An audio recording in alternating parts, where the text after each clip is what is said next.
Existe um recurso simples no modo de edição que vai nos facilitar fazer certos tipos de efeitos junto à face de um objeto.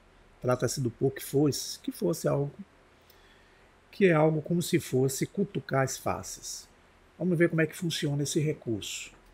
Entrando com o objeto no modo Edit Mode, vou usar aqui o cubo, que é o mais prático. Eu posso selecionar a opção de faces, selecionar uma face qualquer do objeto, e aqui em cima vocês vão ver que existe o menu chamado Faces, que representa as faces do objeto. Esse mesmo menu pode ser acionado usando o cursor na área principal e utilizando o Ctrl F. Esse menu é igual a esse menu que está aqui. Dentre os recursos que são oferecidos, vocês vão ver que nós temos o Poke Face. Então, quando eu clico aqui, o que é que vocês vão ver? Vocês vão ver que essa face aqui é dividida em duas linhas diagonais, das quais a gente pode utilizar para fazer efeitos distintos junto à malha do objeto. Quando nós clicamos, vocês vão perceber que ela pega aquela face retangular que eu selecionei e transforma em 4 faces triangulares. Aqui, se eu entro no modo Vertex Select, eu posso selecionar qualquer vértice desse objeto. Por exemplo, eu vou selecionar o central. Vou ativar o Move e vou puxá-lo aqui para criar essa inclinação. Se eu fizer um movimento no gizmo, vocês vão ver que eu crio um efeito interessante aqui, nessa lateral do objeto. Agora, se eu quiser criar algo mais interessante, por exemplo, eu posso simplesmente selecionar as faces estendendo com o atalho Ctrl+. Vocês vão ver que eu consigo selecionar todo o restante. E aqui eu posso usar, neste exemplo, outro recurso, que é o Inset Face, que significa embutir faces. Quando eu clico a tecla I, eu posso movimentar o mouse internamente. Vocês vão ver que ele vai criar um recurso aqui de embutimento de uma face de forma interessante aqui junto ao objeto.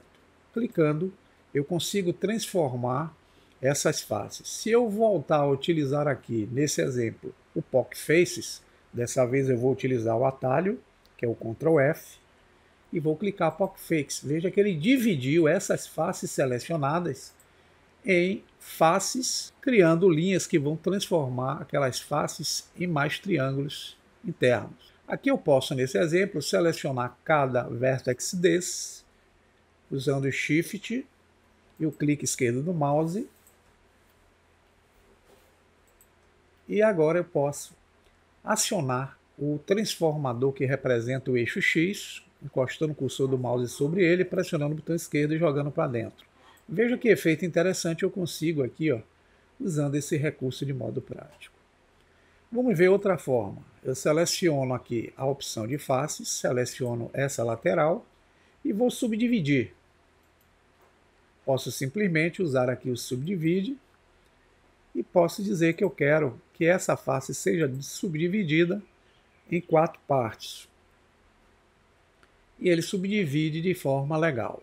Como elas ainda continuam selecionadas, a gente pode usar aqui o recurso chamado Poke Faces. E a gente consegue criar uma diversidade de faces subdividida em triângulos. Aqui eu posso agora, se quiser, selecionar determinados pontos para fazer efeitos distintos.